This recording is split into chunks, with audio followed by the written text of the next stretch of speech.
No sitten mulla olisi täällä kysymyksenä, kuinka paljon pelinopeus oikeasti vaikuttaa tulokseen?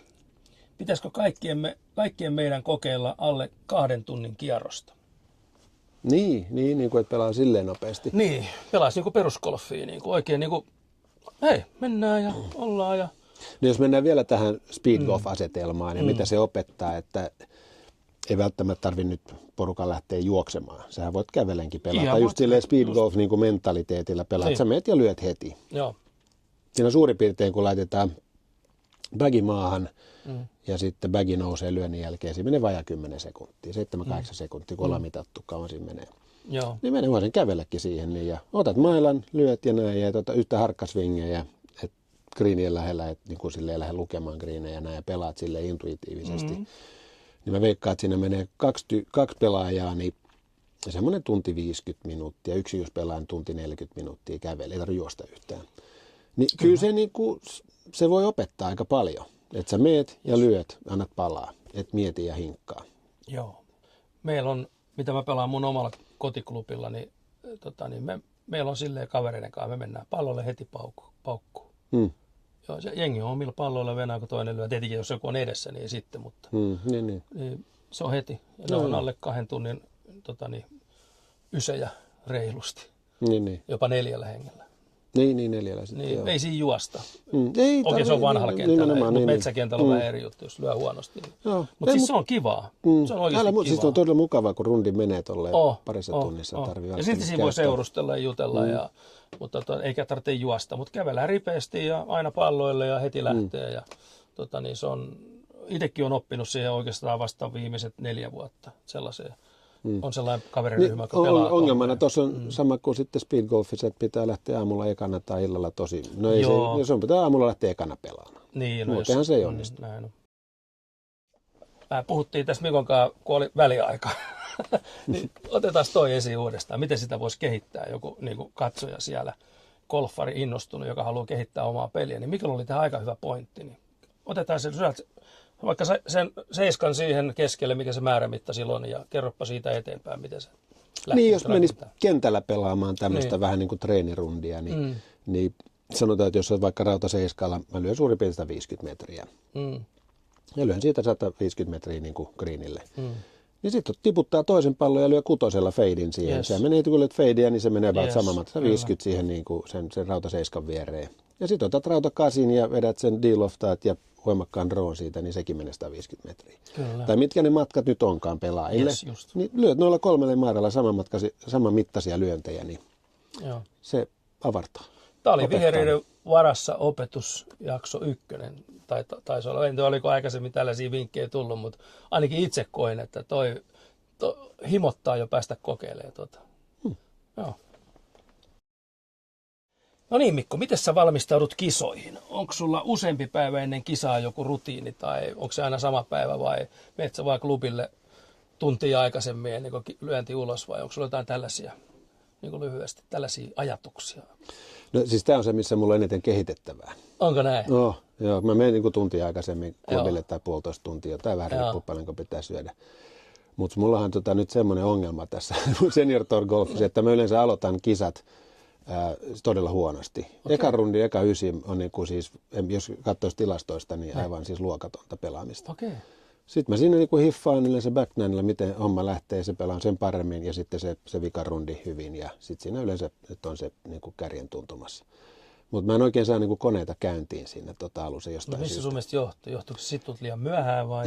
Ei se siitä varmaan, jos mä ajattelin, että mä voisin testata joskus sitä, että käy pelaamassa vaikka niin kuin, rundin edellisenä päivänä. Että sä niin kuin, kato kun mä tunnen kaikki kentät hyvin, niin kuin kaikki muutkin tuntee, niin en mä käy pelaa harkkakierroksia. Just.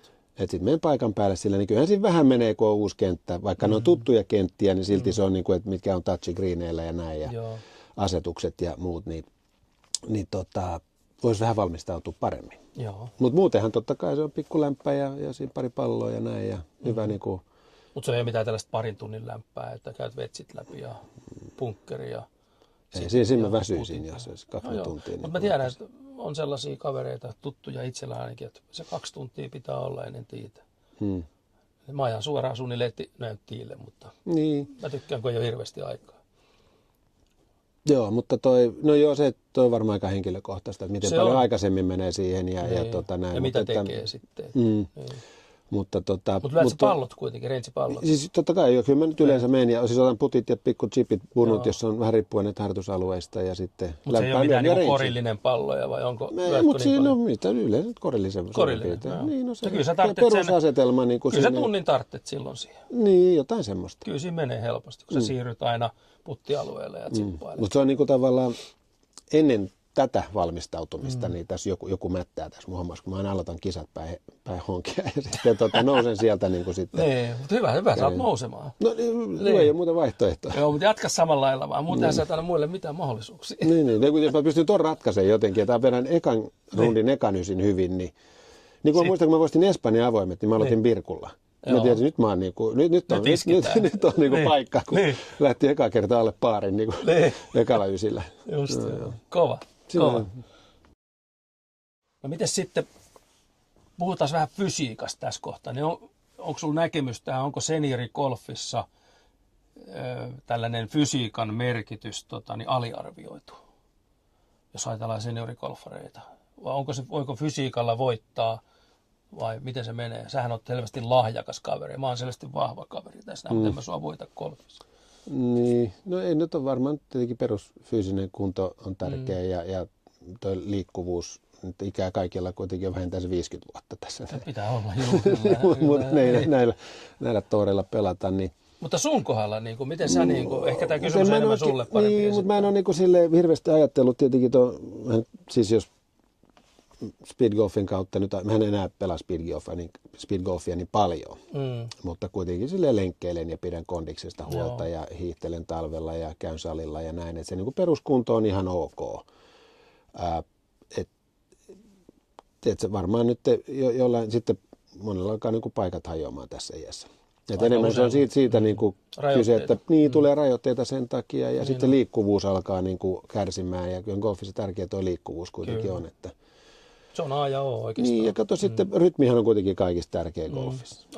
Niin sitten jos liikkuvuus niin kuin heikkenee ja kangistut, niin se vaikuttaa siihen rytmiin näin, ja muuhun ja moneen muuhunkin asiaan. Niin pitää sitä niin kuin yllä, liikkuvuutta. En mäkään nyt salille mene niin kuin pumppaa rautaa, mutta enemmän tuommoista liikkuvuutta ja venyttelee näin, pitäisi niin kuin siitä. Ja sitten peruskunto. Kumpparijuttuja. Joo, kun verran joo, kyllä. Joo, ne on varmaan aika hyviä. Tai on hyviä. Kyllä. Senioreille. Joo. Joo. Sitten mennään sun tulevaisuuteen, eli mä oikein kirjoitin tänne ylös, ja tähtäät US Senior Amateur Championshipseihin ja samaan British Senior Amateur Championships turnauksiin. Niin mitäs näissä menestyminen vaatii? Sä oot 55-vuotias tänä vuonna. Niin. Ja nyt oot jo 55-vuotias. Joo, tämä tuli vähän sitä kautta, kun mä olen Euroopan mestaruuskisoja ja joukkuekisoja pelattu nyt muutama vuosi. Joo. Viime vuonna melkein, tai mitali on vielä näistä kisoista saavuttamatta, näistä 50 joukkuekisoista. Viime vuonna oltiin 4. No mä pelasin siellä tämän viime vuoden British Senior Championship voittajan kanssa. Joo. Ja näissä eli jenkit ja britit on pitänyt ikäraja 55. Että mä, kun on täyttänyt just 55, niin mä pääsen ikään kuin juniorina pelaamaan näitä kisoja. Just. Ja näiden voittajat pääsee sitten niin kuin näihin seniorimajoreihin mukaan, eli British Senior Openiin ja US Senior Openiin ikään kuin palkintona siitä, että voittaa näin. Ja tämä tyyppi oli voittanut, mä harjasin sen reikäpelissä ihan niin kuin pystyyn. Mä toin, että tässä nyt on mitään ongelmaa. Tuossa olisi hauska yksi majori pelata joskus, niin mennään näihin kisoihin mukaan. Nyt kun ekaa kertaa pääsee. Totta kai. Ja kato junnuna vielä. Joo. Niin kuin junnusennuna. Niin, junnusennuna. Niin, mutta en mä nyt tiedä, katsotaan nyt, että missä vaiheessa, kyllä se totta kai, tuolla on kaikki maailman parhaat amatööriseniorit mukana sitten. Eli britit ja jenkit ja sitten siellä on muualtakin maailmasta tulee pelaajia. Tuossa on aika mageita kisoja ylipäätään mennä pelaamaan, että nähdään vähän missä mennään. Joo. Ja sitten jos nyt natsaisi jostain syystä, niin pääsisi sitä kautta pelaamaan majoria. Mutta katsotaan nyt. Joo. No, mä menen tästä seuraavaan. Kuinka iso unelma se sulle on sitten? Että olisiko se niin kuin kaikkien unelmien täyttymys vai olisiko se, jos se ei toteudu, niin jatkuuko elämä samanlaisena? Niin kyllä mä aika lailla jatkuu. Ne unelmat oli silloin nuorempana, niin kuin, että tässä olisi tullut niin kuin ammatti tästä hommasta. Että tämä on vähän semmoinen, että näitä Suomen kisoja, mulle periaatteessa riittää hyvin pelata niin kuin Suomen senior touria, että se on ihan tosi niin kuin hauskaa ja mielenkiintoisia hyviä kisoja. Sitten on nämä niin kuin kansainväliset kisat, niin tuo Espanjan yksi kisa ja se nyt meni hyvin, niin se antoi jotenkin vähän silleen, että no ehkä voisi kokeilla näitä niin kuin tosia koviakin. No jo 2 nyt on ne British ja US on ne isoimmat kisat. Kyllä. Ja jos ne natsaisi kalenteriin ja muutenkin, niin voisi niiden kautta lähteä testaamaan. Ja sitä kautta se, että olisi se nyt mahtavaa päästä. Se olisi tavallaan semmoinen niin kuin unelma, että pääsisi niiden kautta sitten pelaamaan niin kuin ensimmäisenä suomalaisena senior majoriin. Että sinne yrittäjä jonkun verran ollut karsintojen kautta. Mä en tiedä, suomalaiset ei ole koskaan näitä kisoja tietääkseni pelannut. Niin, Kyllä. Se voisi olla semmoinen tavoite. Ei se nyt ole semmoinen, että jos siihen ei pääse, niin elämä murenee tästä mutta näin. Unelma kuitenkin. Ei, miksei? Kyllähän tarvitaan unelmia. Nimenomaan. Se on ihan makea juttu.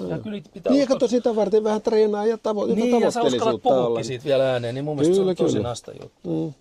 Hyvä, otetaan täältä seuraava. Sä oot pelannut myös Augusta Nationalissa, miten se nyt sanotaan, nationaalissa vai nationalissa. Ja mitäs tämä huipputaso on opettanut sulle itse niin kuin pelistä ja itsestäsi, niin kun sä oot pelannut siellä todennäköisesti aika huippujen kanssa, niin oot sä niin ollut silleen, että vau, toi teki tosta tolleen, tai voisiko tosta oppia jotain, vai vedät sä vaan sitä omaa latua? Niin, no siis, no toi Augusta juttu liittyy siihen, että mä pelasin Georgia Techissä yliopistogolfia, ja sitten jäsenet kutsui, jotka oli Georgia Techin golfjoukkojen alumneja, niin päästiin pelaamaan siellä, ja vieläkin vissiin pelaa. Joo. Tietyt yliopistojoukkueet pelaa, mutta tavallaan se konsepti, että jäsenet kutsuu pelaamaan. Just. Se on silleen menee. Niin, no kaikille kentille pääsee jäsenen vieränä pelaamaan. Kyllä. Tuolla on vain vähän jäseniä. Just. Ja kenttää 5 vuotta kiinni. Niin on. Jäsenillä on kiintiökin vielä sinne, paljonko saa kutsua. Eikä ne ole yleensä paikan päällä edes. Siellä saa pelata hyvin rauhassa. Mutta suuri osa niin on muualta kuin Augustasta kotoisin. Joo, kyllä. Mutta no siis Augusta juttu oli yksi, oli ihan mahtava päästä pelaamaan. Tämä oli 93, 94. Joo. Mutta silloin kun mä pelasin yliopistogolfia niin kuin näiden huippujen kanssa, David Duval, Stuart Sink, major-voittajia sen jälkeen, niin, ja muutenkin siellä oli paljon Justin Leonardit ja muut kilpailukumppaneina, niin kyllähän se opetti tosi paljon se yliopistogolfi niin kuin aivan huipputasolla.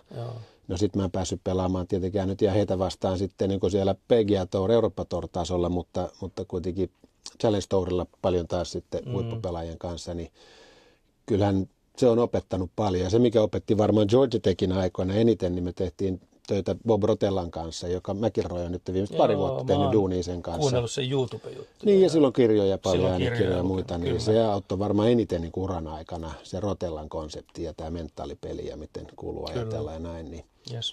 Ja tietenkin kun näkee, miten kaverit pelaa, varsinkin Duval, kun pelasi yliopistoaikana, niin se oli niin kuin ihan eri tasolla. Siis se oli kyllä ihan käsittämätöntä. Mikä siinä oli niin hyvä siinä Duvalissa?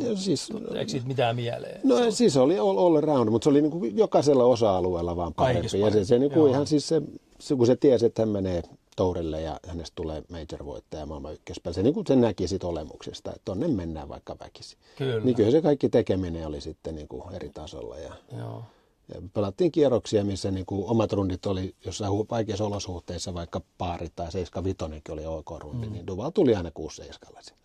Ei toi voi olla mahdollista. Niin just. Se oli hieno katsoa kyllä, kun kaveri pelasi. Kyllä.